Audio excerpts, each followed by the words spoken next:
우리는 예수님의 조건 없는 사랑을 경험합니다. 계속적으로 우리 경험에 살고 있고요. 그래서 주님을 위해 충성과 사랑으로 보답하는 삶을 살아야 된다는 거죠. 왜 그럴까요?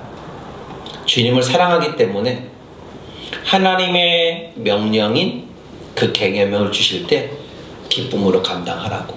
그러나 나에게 주신 사랑의 계명이 내가 하나님을 사랑하지 않으면 짐이 되지만 하나님을 사랑하면 짐이 아니라 그 하나님의 계명도 무겁지 않게 느껴집니다. 그만큼 이 사랑의 관계가 굉장히 좋은 거예요. 사람들에게 있어서 사랑이 중요한 이유가 있다면 그것은 하나님의 창조하신 피조물이기 때문입니다. 우리는 사랑 안에서 사랑에 의해서 사랑을 위하여 창조된 존재들입니다. 우리는 사랑받기에 태어났고 사랑이 없으면 살 수 없는 존재.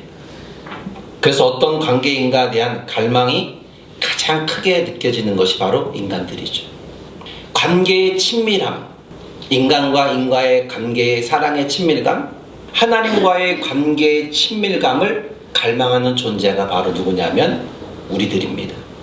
오직 하나님의 사랑을 주고받고 하나님을 사랑하고 하나님의 사랑을 통해서 살아가는 것만이 하나님을 향한 사랑의 갈망을 해결할 수 있는 존재이기 때문으로 볼 수 있습니다. 오늘 우리들이 읽은 본문의 말씀, 하나님이 우리를 사랑한다는 증거로 하나님은 우리에게 당신의 계명에 대한 은혜를 우리에게 부어주십니다. 첫째가 뭐예요? 하나님 말씀입니다. 하나님 말씀. 1절에 3절에 보면 계명은 구체적인 한 가지 명령인 것에 반해서 우리가 읽은 오늘 5절에는 말씀은 좀 더 포괄적으로 말해주고 있는 거죠. 우리가 알고 있는 이 말씀 안에는 수없이 많은 계명들이 다 뻗어져 있습니다. 그래서 그의 계명을 지킬 때에 축복해 주신다는 하나님의 신실한 약속도 담겨 있다는 거예요. 마치 부모의 말을 자녀가 순종했을 때에 그 부모가 자녀에게 상을 줍니다. 당연한 이치겠죠. 하나님께서 우리를 사랑하기 때문에 말씀 안에서 따르는 순종은 축복된 삶으로 이어진다는 거예요. 둘째는 하나님의 사랑입니다. 우리를 죽기까지 사랑해 주신 주님의 사랑을 깊이 경험했기에 주님을 사랑한다 고백하죠. 우리는 그 사랑의 표현을 이렇게 합니다. 바쁜 생활 가운데 주님을 사랑하기 때문에 공예배 생활을 게으름 피지 않고 참여하는데 굉장히 힘을 쏩니다. 여러분 오늘 여러분 힘써서 주님 앞에 나왔지 않습니까? 바빠요. 그럼에도 불구하고 나 하나님을 사랑하기 때문에 힘써서 오늘 모든 거 다 제껴두고 나온 겁니다. 그만큼 우리가 주님을 깊이 사랑하고 있다는 증거이기도 합니다. 이 시간만큼은 하나님 앞에 내가 예배자로 서야 돼. 왜? 하나님을 사랑하기 때문에. 다른 어떤 큰일 있지만 그 모든 것을 잘라버리고 하나님 앞에 나온 거예요. 이게 하나님을 깊이 사랑한다는 증거라는 거예요. 그래서 저는 힘써 주님을, 하나님을 사랑하는 여러분이 되기를 원하는 거예요. 그렇다면 우리를 이렇게 거룩한 그리스도인으로 변화될 수 있었던 결정적인 이유 분명히 있다고 봅니다. 그것은 하나님을 사랑하기 때문이라 저는 생각합니다. 로마서 5장 8절에 보니까 이렇게 말씀합니다. 우리가 아직 죄인 되었을 때에 그리스도께서 우리를 위하여 죽으심으로 하나님께서 우리에 대한 자기의 사랑을 뭐다? 확증하셨느니라. 자기의 사랑을 확증해 놓은 게 뭡니까? 나를 위해 죽어주신 거라는 거예요. 여러분 하나님께서는 죄인 되었던 우리를 먼저 사랑하셨어요. 그 아들 예수 그리스도까지 내어주셨어요. 왜 그렇게 해야만 했을까? 왜 그렇게 해야만 했을까? 그것은 우리가 당신의 형상대로 창조되었고 그런 우리를 사랑하기 때문에 그리고 하나님의 사랑 그 자체이기 때문에 그렇다는 거예요. 요한일서 4장 8절에도 말합니다. 사랑하지 아니하는 자는 하나님을 알지 못하나니 이는 하나님은 사랑이심이라.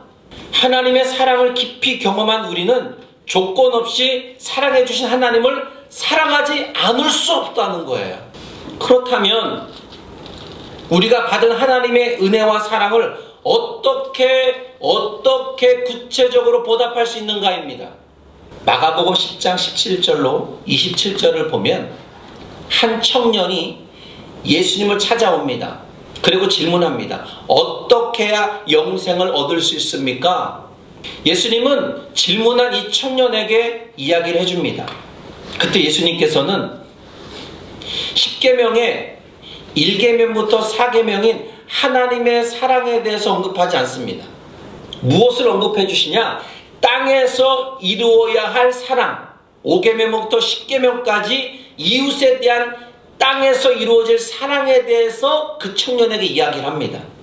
이 말씀의 의도는 질문을 한 청년에게 너는 어떻게 나의 사랑을 실천할 수 있느냐 이거예요.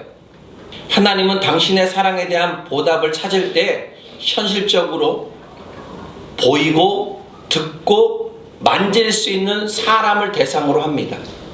여러분, 우리 마음속에 숨겨져 있는 하나님을 향한 사랑을 구체적으로 표현할 수 있는 것은 하나님 말씀을 지키는 겁니다. 우리가 하루 종일 나 주님 뜻대로 살길 원합니다.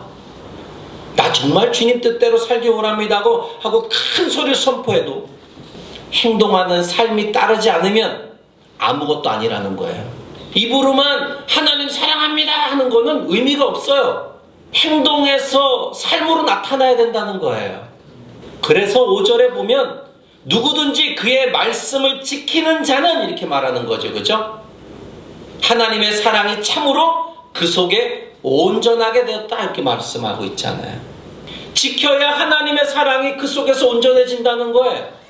하나님을 사랑한다면 그 말씀을 지키는 것이 설레고 기쁨이 충만해야 됩니다. 근데 있잖아요. 그 사랑의 식음은 어떨까요? 하나님에 대한 사랑이 식으면 사랑한다는 그 자체가 힘들고 고통스러울 겁니다. 여러분, 사랑하지 않는 사람을 사랑한다는 것은 가식적인 것이 고통스럽습니다. 하나님이 사랑이 온전하게 되는 것은 순종뿐입니다. 말씀에 누구든지 그 말씀을 지키는 자는 하나님의 사랑이 참으로 그 속에 온전하게 됨이라. 그렇게 말씀하고 있지 않습니까? 이 말씀 속에서 하나님의 사랑 그 의미를 세 가지로 한번 찾아보는데, 첫째는 순종하는 사람을 향한 하나님의 사랑으로 봅니다. 요한일서 4장 9절에 하나님의 사랑이 우리에게 이렇게 나타난 바 되었으니 하나님이 자기의 독생자를 세상에 보내심은 그로 말미암아 우리를 살리려 하심이라. 순종하는 사람을 향한 하나님의 사랑인 거예요. 둘째는 순종한 사람이 가진 하나님을 향한 사랑인 거예요. 요한일서 5장 3절에 하나님을 사랑하는 것은 이것이니 우리가 그의 계명들을 지키는 것이라. 셋째는 뭐냐면 하나님의 사랑으로 형제를 향하여 하는 사랑입니다.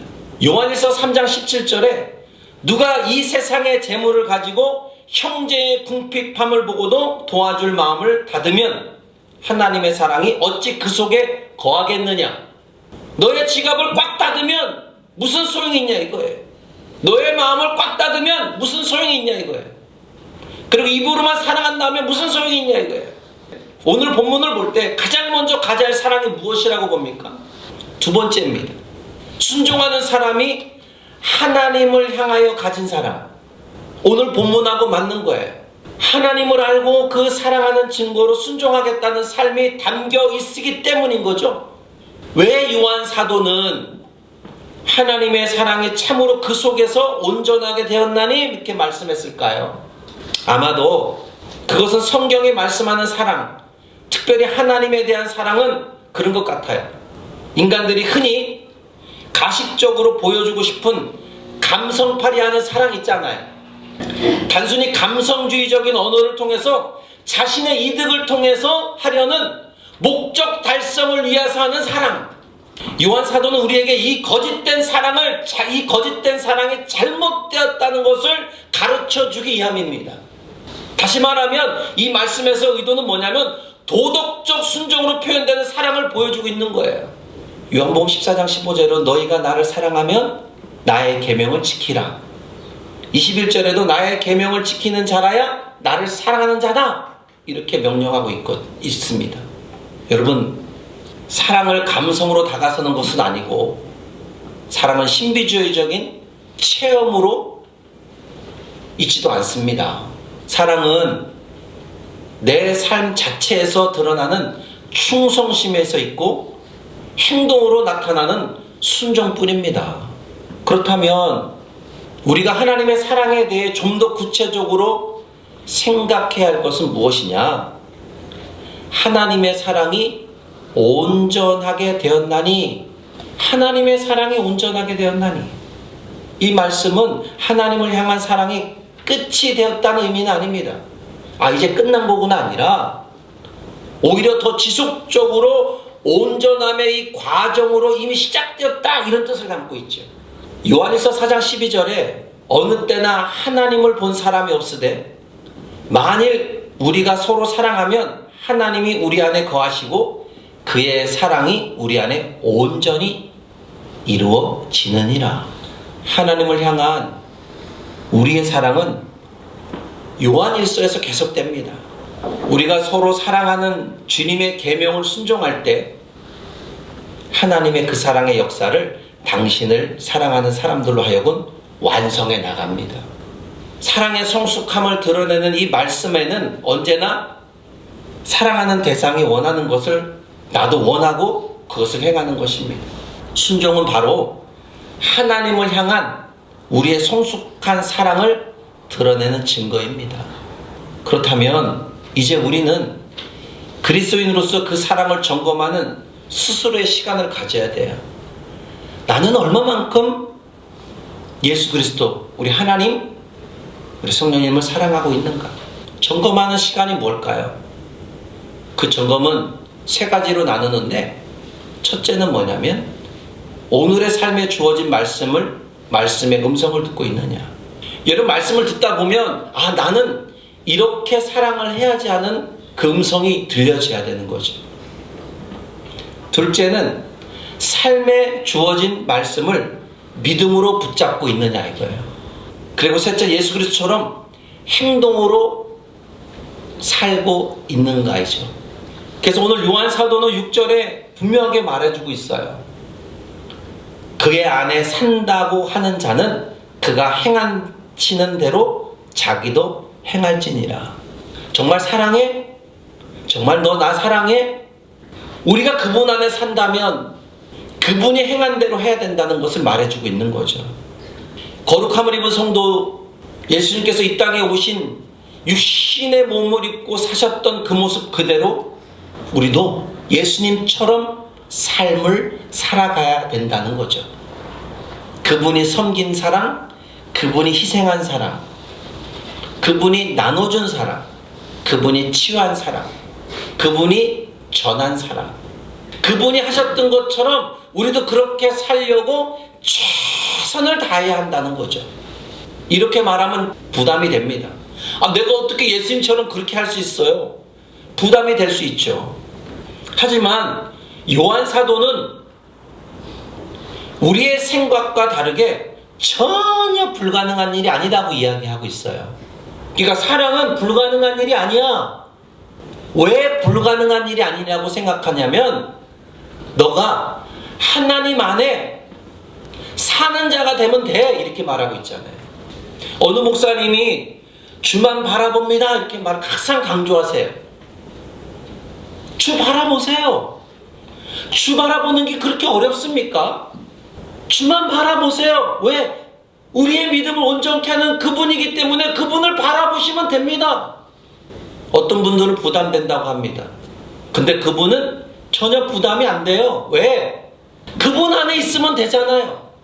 성령이 내 안에 있음을 믿으면 되잖아요. 오늘 요한 사도도 마찬가지입니다. 하나님 안에 있으면 되는 거예요. 내가 하나님을 사랑한다는 것을 그 마음을 가지고 살면 되는 거예요. 힘써 하나님을 사랑합니다 고백하고 내가 그렇게 살겠다고 노력하면 되는 거예요. 하나님을 사랑하고 그 하나님의 사랑을 실천하는 거, 예수님처럼 그렇게 하는 거, 그렇게 불가능한 일이 아니라고 이야기하는 거. 내가 그 안에 거하고 있으면 돼요. 여러분 그 안에 거하고 있기 때문에 지금 이 자리에 있는 거 아니겠습니까? 여러분 하나님 안에 거하죠, 그죠? 그래서 이 자리에 있는 거예요. 하나님을 사랑하지 않으면 이 자리에 있을 이유가 없죠. 그분 안에 산다는 것은 일방적인 것이 아니라 상호적인 거예요. 하나님이 나를 붙잡고 있기 때문에 내가 이 자리에 온 거예요. 내가 하나님을 사랑하기 때문에 내가 이 자리에 또 온 거고, 하나님이 나를 이를 이끌었죠. 내가 하나님을 사랑하기 때문에 내가 이 자리에 온 거예요. 그분이 이끄셨고 내가 온 거예요. 내가 하나님을 사랑하니까 그분이 이끌어서 여기까지 오게 하신 거예요. 이렇게 해석할 수 있는 것은 그리스도께서 행한 대로 행하기만 하면 된다는 거예요. 그렇다면 여러분, 예수님은 어떻게 순종했을까? 당신을 이 땅에 보내신 하나님의 뜻을 행하시는 것이 주님의 삶의 전부있기 때문에 순종할 수밖에 없었어요. 십자가의 고통이 힘들고 어렵지만 꼭 이 잔을 내가 마셔야 되겠습니다 했을 때에 그것이 바로 너의 나의 뜻이야 그랬어. 오케이, 알겠습니다. 그러면 내가 이 십자가 이 쓴 잔을 내가 마시겠습니다. 기꺼이 내가 지겠습니다. 33년의 삶을 말씀의 순종으로 능동적으로 보여준 거예요. 우리의 죄로 말미암아 고난과 죽음을 당할 때는 십자가에 매달려 죽음으로 순종으로 감당하신 겁니다. 우리도 그 그리스도인으로서 삶이 사랑으로 뭐 해야 돼요? 나타내줘야 됩니다. 아, 그리스도의 사랑으로 사는 건 참 손해가 많아요, 그죠? 어떨 때는 막 굉장히 이득을 보고, 야, 역시 하나님은 나를 사랑하셨어. 야, 그러니까 이렇게까지 인도하셨지. 그런데 어떨 때는 막 내가 손해보는 것 같으면, 아, 이거 사랑으로 하기 너무 힘든데? 아, 너무 복잡한데? 아, 이제 내가 끊어야 되겠어. 끊을 건 끊고 묶은 건 묶어버려야 되겠어. 아, 너무 하니까 안 되겠어. 여러분 그렇게 될 때도 있잖아요. 저도 그런 때가 있는데요. 뭐 이렇게 하죠. 아, 내가 바보 아니야? 내가 너무 이렇게 바보짓 하는 거 아니야? 그 사람 알아주지도 못하는데. 여러분, 예수님이 사랑을 베풀 때 여러분 예수님의 그 알아줬습니까? 그분이 나를 위해서 죽어주시고 다 내어주셨는데 그분의 사랑을 알았습니까? 몰랐잖아요. 자기 목숨도 내어주는 그 사랑을 했는데 여러분 알아줬어요? 안 알아줬어요. 그래도 그분은 묵묵히, 걔가 나를 알아주든 안 알아주든 나는 하나님의 그 뜻을 따라서 사랑으로 나는 실천에 옮긴 것 뿐이에요. 그렇게 우리도 하나님의 그 사랑을 그렇게 받았다면 나도 상대방이 알아주든 못 알아주든 그 사람이 나를 뭐 이용하든 뭐하든 상관없어요. 하나님의 사랑을 실천해가고 그 사랑을 간직하면 하나님이 나를 어떻게 해요? 그리스도인답게 또 제자리로 옮겨놔 주신다는 거예요. 이렇게 순종할 수 있는 가능한 힘이 무엇일까? 예수님께서 그렇게 순종하신 것 어떤 힘이 있었을까? 여러분 한번 고민해 보십시오. 죄인이지만 내가 그리스도 안에 거하신다는 확신과 주님 안에 내가 있다는 사실, 이 확신, 이게 중요하다는 겁니다. 저와 여러분은 성도입니다. 성도의 삶, 믿음의 삶, 인생은 마라톤에도 비유하고 있습니다. 긴 여정입니다. 긴 여정 동안에 주님의 뜻을 알고 순종함으로써 주님과 동행하는 삶 굉장히 중요합니다. 여러분, 우리를 사랑해 주신 주님을 더 깊이 있게, 더 넓게 알아가기를 바랍니다. 그 사랑을 여기만 담아있지 말고 요셉의 가지가 담을 넘어간 것처럼 여러분, 여러분의 사랑을 내 안에서만 있지 말고 넘겨주길 바랍니다. 지금 세상이 시끄럽고 혼란스럽습니다. 그곳에 우리가 그 사랑을 넘겨줘야 돼요. 사랑의 기도로 안아줘야 됩니다. 주님을 더욱 사랑하면서 주님 품 안에서 거하는 그런 사랑, 주님 안에 살면서 보다 깊은 교제를 나누는 그런 삶의 그 사랑으로 살아가야 됩니다.